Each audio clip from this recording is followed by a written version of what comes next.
Hey,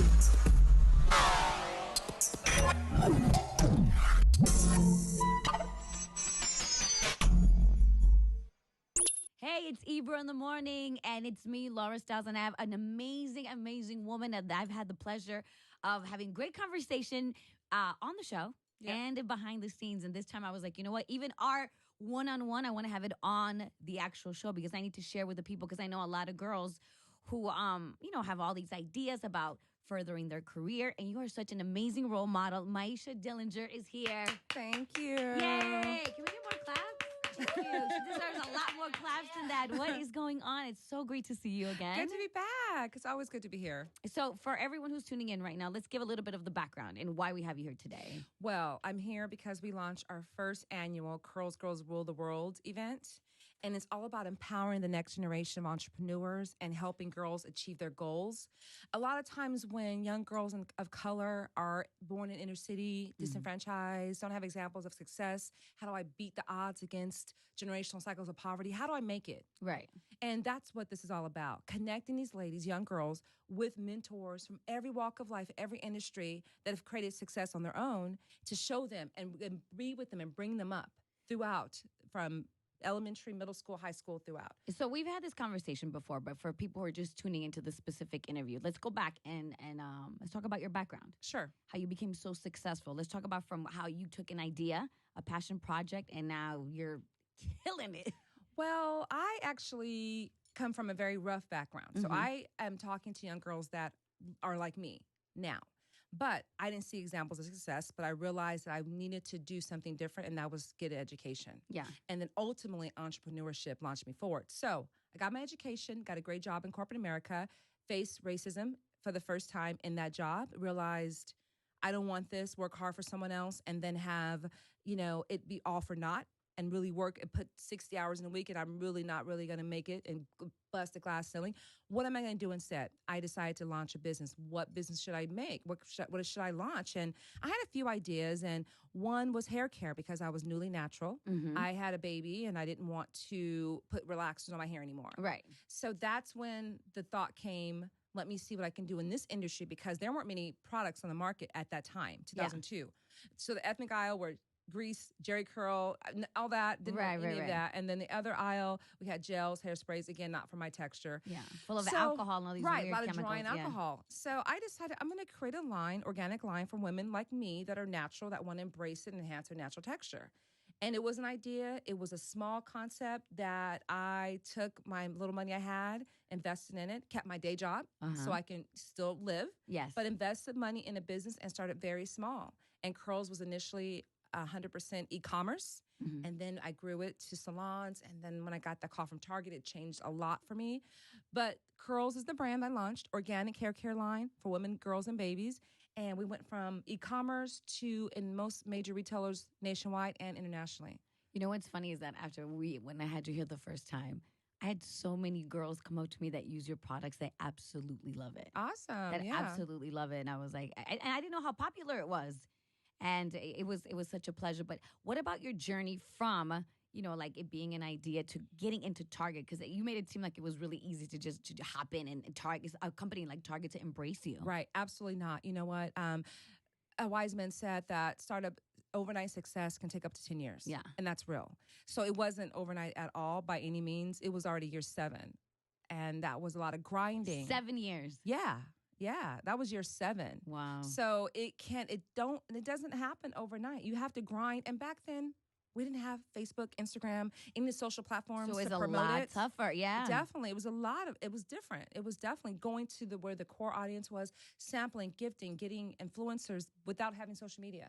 It was really grassroots a lot. And young people today also sometimes don't, because they're born into it. This new generation, it's like Facebook, Instagram, everything is so like instant to them. They don't, sometimes I feel like they don't understand the power that they really have. Right. You are born into it. You have a platform. Go ahead. Instant built in. And even the young girls that are coming in after us to have brands, because now there are multiple brands available. Back then, there are a handful of us. Now, it's like a whole category. And the ladies coming in now, bringing brands to Target, they have it so much easier. Yeah. We've laid the platform for And them. how do you stay on top of your game? You have so many innovation, yeah. innovation, and keeping it organic and making sure I stay in touch with my consumer, which is easy to do because I am her, so I get it instantly. You know, I understand it versus one of the big national multinational companies. I won't name a name, but they come in, they see that there's opportunity to make money on the African American woman, and so they create a product, slap a label on it, and say, "Oh, natural product." And then come looking for focus groups to figure out what she wants. Right. You know, it's more organic, natural, and it makes sense. Okay, so for your mentorship program, how if I wanted to, get involved, how can I do that? You would love to get involved? Yeah, I'm very interested. I'm excited. Okay, well, nothing else. We'll just give Kathleen your card, and we will get you involved. It's one of those things where every time I ask someone, I'm a little hesitant because I am asking for not physical, where you go to someone's house, right, but emotional and time to speak when they need to call you, to connect via email. They may need help with filling out a resume. How do I even create a resume? How do I do my college application? Do I want to go to college? How do I apply for a job? You know, my mom doesn't work, but she's never had a job. What do I do? It's like really being their sponsor of sorts. Right. And it's a lot of a time investment. No, I'm all for it. Okay, I'm all great. for it because I believe in your brand. And another thing, for last time you were here, I was telling you, okay, I have this idea. I want to create this line. Yes. And then we just revisited the conversation. I told you, I kind of got discouraged. You know, I was asking around at the time. I wanted to create well, I'm not going to mention the idea, but I was asking around to people who are in the business. And I got so much negative feedback off of it that honestly, I got discouraged. I was like, maybe this is not for me. Maybe I'm biting too much. You know what I mean? Maybe it's not something. Maybe I should stick to radio. And now I'm telling you this, and you're like, are you crazy? That's the first thing that happens. People try to discourage you from your ideas. People speak their fear into you. They want to reflect that on you. Don't allow that.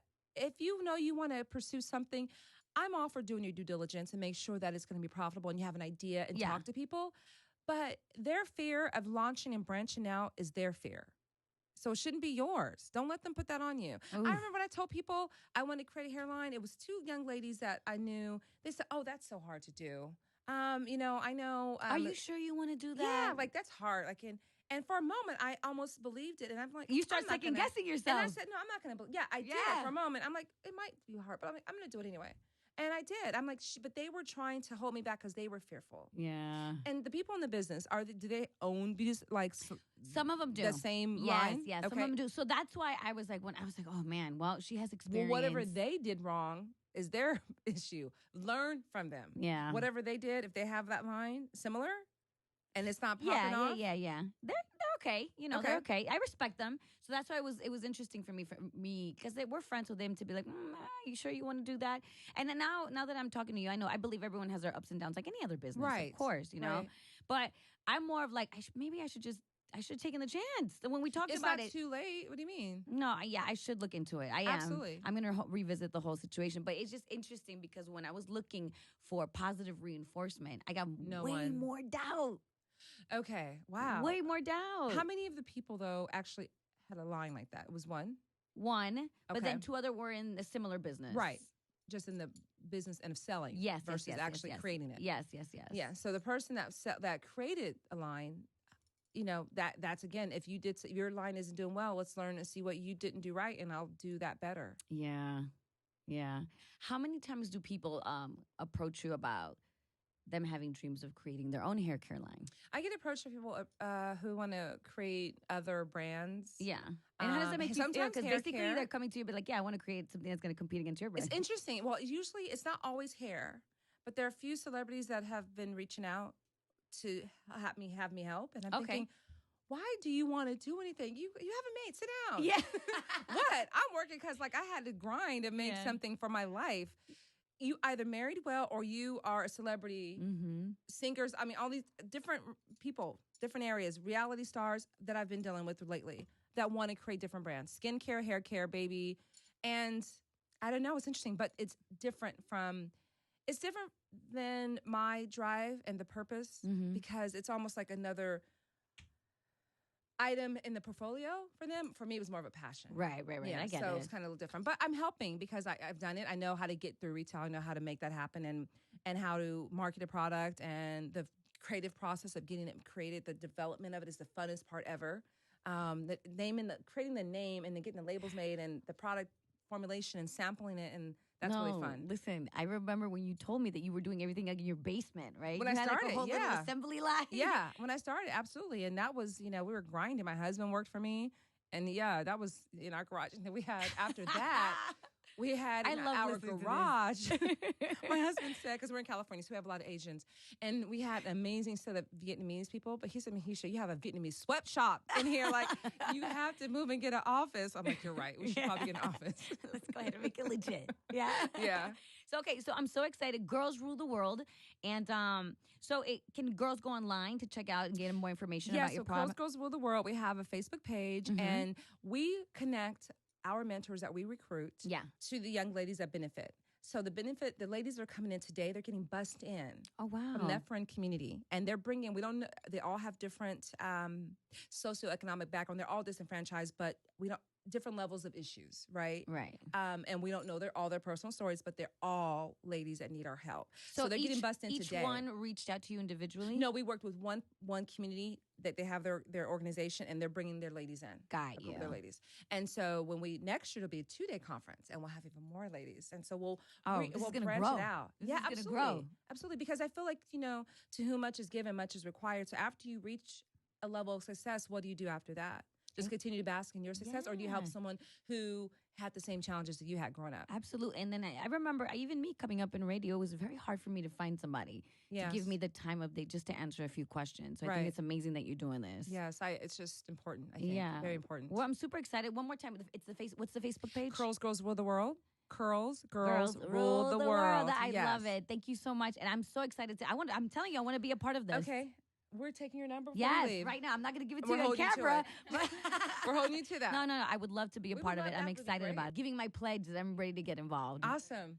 Amazing. Yay. And listen, these videos go everywhere. So we're having the first one. It is in New York City? Yes, here today. Okay. Yeah, next year we're going to be in one of Sheila Johnson's resorts, probably the one in Florida. Oh, nice. It'll be a 2-day retreat. All right, so every year we're going to go somewhere different. Listen, I said we're going to go somewhere different. You already said. She's claiming it. Name it, claim it. I love it. Thank you so much, Mahisha. Thank you for having me.